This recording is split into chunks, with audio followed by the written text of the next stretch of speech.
Ya, saksi kunci kasus pembunuhan Vina dan juga Eki, yaitu Linda, akhirnya datang memenuhi panggilan pemeriksaan oleh tim Polda Jawa Barat di Mapolres Cirebon Kota pada Senin malam. Dan kedatangan Linda ini didampingi oleh sejumlah kuasa hukum, tim dari Hotman Paris Hutapea. Saksi kunci Linda ini merupakan sahabat main dari almarhumah Vina dan ia memenuhi panggilan pemeriksaan oleh tim penyelidik di Reskrim Polda Jawa Barat. Kedatangan Linda ini didampingi juga oleh tim kuasa hukum dan ini dilakukan untuk mencari lagi menggali informasi setelah adanya rilis DPO. Rilis tersangka maksud kami terkait hal ini yaitu adalah Peggy Setiawan yang akhirnya ditetapkan sebagai tersangka tunggal, DPO tunggal dalam hal ini dalam pembunuhan kasus Vina dan juga Eki. Kan dari film kalian bisa menggiring opini seperti itu kan. Jadi dia nggak tahu sama. Tapi secara keseluruhan dari 8 terpidana sekaligus Peggy kenal nggak Mbak secara pribadi? Enggak. Nggak kenal sama sekali. Saat kejadian lagi di mana, Mbak Linda? Ada di rumah. Kebetulan ada di rumah. Terakhir kontak dengan almarhum Vina sebelum kejadian berapa hari, Mbak? Sudah lama. Ada sebulan? Sebelum kejadian. Sudah lama banget. Lebih dari 6 bulan mungkin. Berapa? Udah lama. Udah lebih dari 6 bulan karena si Linda udah putus sama anak ekstisi, jadi udah nggak pernah ketemu lagi gitu. Gitu. Mbak Linda pernah nanya ke Vina, Vina pernah curhat nggak terkait asmara atau apa gitu? Enggak, karena itulah kita tuh hubungannya tidak sedekat yang difilmkan loh gitu. Cuma teman biasa aja, teman tongkrongan doang. Iya, teman tongkrongan. Pemirsa, di tengah kisruh penetapan tersangka baru kasus kematian Vina dan Eki, publik ini tiba-tiba dikejutkan dengan kehadiran Linda, yaitu teman almarhum Vina yang kembali kesurupan. Kejadian ini menjadi sorotan publik setelah pengacara kondang Hotman Paris ini mengunggah video Linda yang sedang kesurupan di akun Instagram miliknya. Video tersebut terlihat Linda sedang mengenakan baju dan juga celana merah muda serta berkerudung hitam menangis terseduh-seduh. Dalam unggahan Hotman Paris pada 27 Mei 2024 tertuliskan 2 hari lalu Linda kesurupan lagi. Linda merupakan sahabat sekaligus saksi kunci dalam pembunuhan Vina di Cirebon pada tahun 2016 silam. Saat itu kesaksian Linda terhadap kasus pembunuhan Vina berupa kesurupan. Ya, untuk mengetahui seperti apa sebenarnya sosok Linda ini, kita akan coba menghubungi rekan kami ada Kristanti Yosefa yang saat ini sudah berada di kediaman dari Linda di Cirebon, Jawa Barat untuk mengetahui mengenai kondisi Linda mungkin saat ini. Tanti, ada informasi mengenai sosok dari Linda ini apa memang bagaimana kemudian keterangan dari pihak keluarga? Baik Alfa, Rati dan juga pemirsa, benar sekali bahwa saat ini saya sudah berada di kediaman Linda yang mana merupakan saksi kunci sekaligus teman main dari mendiang Vina yang mana merupakan korban pembunuhan dan juga pemerkosaan pada 2016 lalu di Cirebon, Jawa Barat. Dan kalau kami dapat gambarkan memang suasana di sekitar rumah Linda hingga saat ini memang masih tampak tidak terlalu ramai seperti itu mengingat ini juga masih pagi. Namun memang jika dapat kami gambarkan ini rumah Linda tidak terlalu jauh dari pusat kota, berada di salah satu jalan gang yang mana memang tidak terlalu jauh dari pusat kota. Dan berdasarkan obrolan kami bersama dengan keluarga tadi memang sosok Linda ini tinggal di kediaman ini bersama dengan anggota keluarganya mulai dari neneknya dan juga pamannya serta adik-adik dari Linda sendiri yang mana diketahui juga bahwa Linda ini merupakan 4 orang bersaudara. Dan saat ini saya akan mencoba untuk berbincang dengan paman dari Linda yakni dengan Mas Rudi. Mas Rudi, mohon waktunya sebentar, boleh kami berbincang tentang Linda. Mas Rudi, mungkin bisa diceritakan seperti apa sebetulnya sosok Linda ini di keluarga? Linda sendiri kebetulan ponakan saya, Mbak ya. Dia itu ya sebenarnya anak yang sebenarnya cukup pendiam sih kalau kami rasa. Nah di samping itu Linda itu punya kelebihan, Mbak, dalam hal-hal mistis seperti itu ya. Keluarga sudah mengetahui dari dulu semenjak kecil. Mungkin kalau kami kaitkan dengan peristiwa kejadian ini, jauh sebelum ini dia itu sering yang namanya kerasukan, hal-hal goib kayak gitu. Makanya kami pihak keluarga juga sebenarnya pengen gitu kan anak tuh ibaratnya sembuh gitu kan. Soalnya kami juga sebagai keluarga tuh gimana ya, cukup kewalahan juga sih ibaratnya kan kalau nanggapi hal kayak gini kan, apalagi anak kalau sudah kerasukan kayak gini kan, aduh kami harus panggil orang pintar biar sembuh gitu kan. Ya mungkin seperti itu sih Mbak, kalau saya nilai ponakan saya. Oke Mas Rudi, mungkin bisa diceritakan sebetulnya seperti apa kedekatan antara Linda dengan mendiang dari Vina? Nah kalau masalah kedekatan ponakan dengan almarhumah, yang seperti dia ceritakan sih katanya sih dia sebatas kenal itu di tempat tongkrongan aja Mbak, nggak terlalu dekat-dekat amat. Dibilang kenal dia kenal, ya mungkin karena emang dulu waktu beliau suka nongkrong-nongkrong di suatu komunitas itu kan ibaratnya setiap nongkrong itu biasanya kan ketemu, say hello seperti apa lah, mungkin ngobrol-ngobrol ringan sih ada. Cuma sering saya tanyakan juga, kamu kedekatannya seperti apa? Yang nggak terlalu dekat banget Om, ya kenal emang kenal, tidak bisa memungkiri mereka kenal satu sama lain. Cuma kan nggak terlalu intens lah seperti itu. Tidak seperti apa yang dibicarakan orang-orang di luar sana. Oke baik Mas, kalau kita bicara mengenai kondisi Linda yang ini diketahui memiliki kelebihan khusus seperti itu ya, sebetulnya sebelum terjadi kesurupan gitu biasanya ya, seperti apa sih kondisinya Linda sebelum terjadi kejadian seperti itu biasanya Mas? Dalam hal apa dulu ya? Ketika mungkin dirasuki oleh arwah seperti itu, nah itu seperti apa kondisi Linda sebelumnya? Jadi apakah dia ketika sedang lelah kah atau ada apa mungkin? Nah, kalau untuk kebiasaan sendiri sih kami sebagai keluarga sering memperhatikan ya, biasanya tuh anak tuh suka menyendiri di kamar, suka ngaca gitu kan. Ya itulah ibaratnya waktu malam kejadian dia dirasuki arwah almarhumah juga ibaratnya kan berawal dari pertama kali dia ngaca gitu kan. Ngaca-ngaca pada akhirnya kan mungkin lama-lama kayak udah ada yang aneh gitu. Ibunya pertama kali yang lihat kok anak ini kok kayak gelagatnya kayak ada yang aneh gitu kan.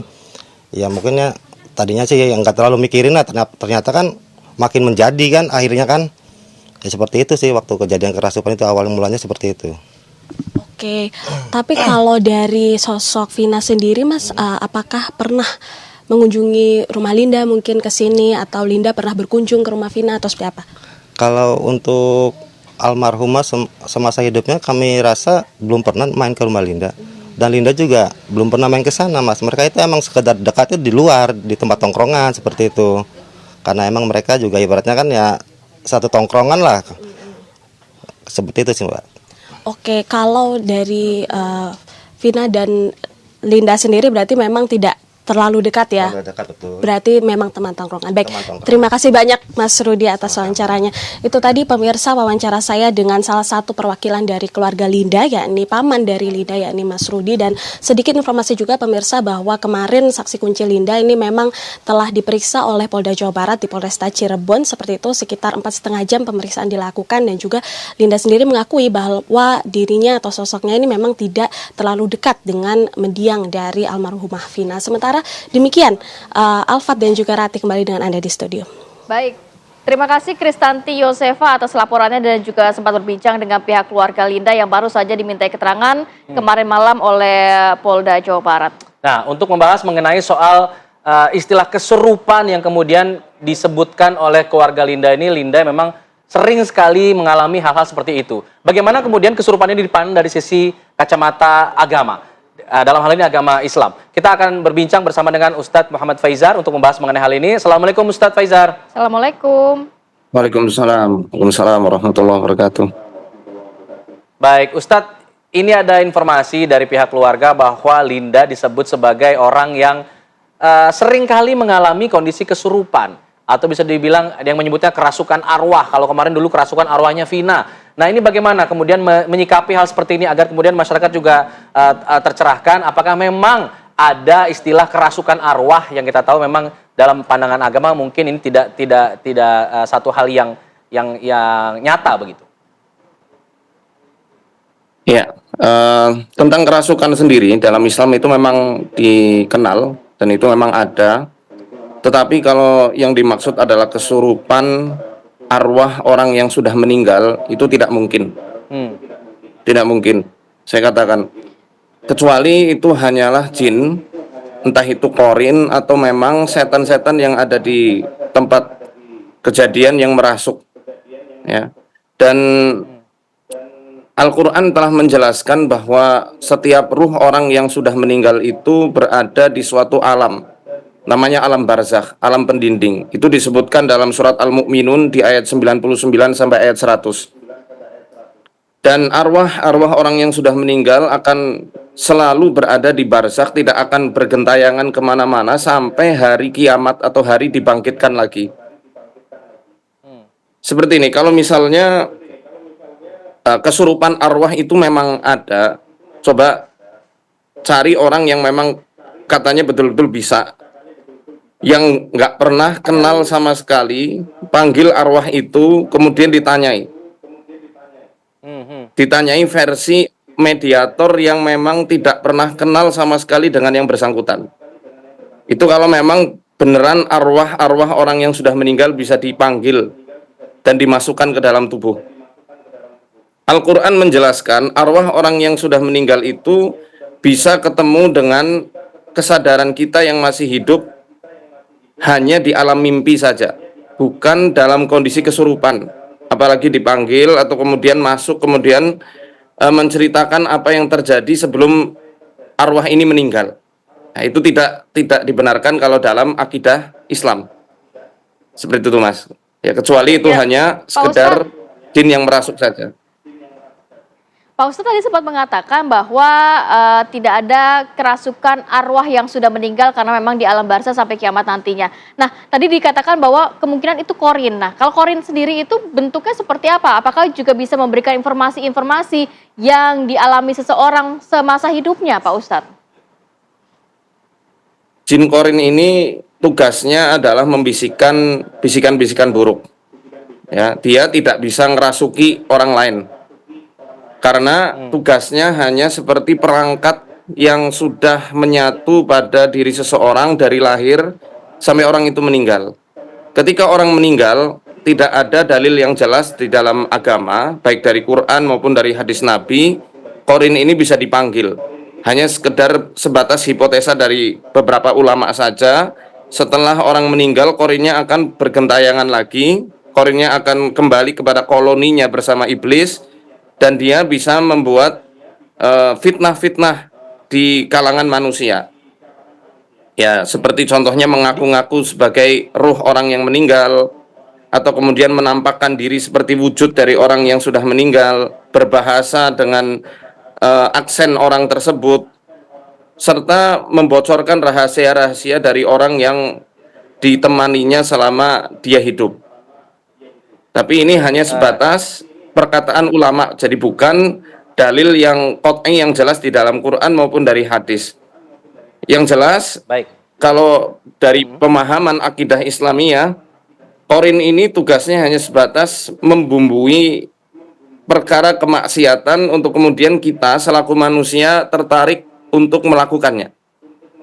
Seperti itu. Tapi merasukinya itu bisa? Nah, perkara bisa atau enggak, ini enggak ada yang memvalidasi dari hadis Nabi. Ya, jadi saya dalam hal ini tawakuf, tidak mengatakan iya dan tidak mengatakan tidak. Kalau perkara korin gitu ya. Pak Ustadz, apa hukumnya dalam Islam mungkin pihak-pihak begitu, ini kan karena video kesurupan sudah beredar di media sosial, mungkin banyak masyarakat yang meyakini. Apa hukumnya dalam Islam apabila kita mempercayai mengenai hal-hal itu, Pak? Tapi tahan dulu ya, Pak, nanti kita akan sambung lagi di segmen berikutnya, tetap bersama kami di Apa Kabar Indonesia Pagi.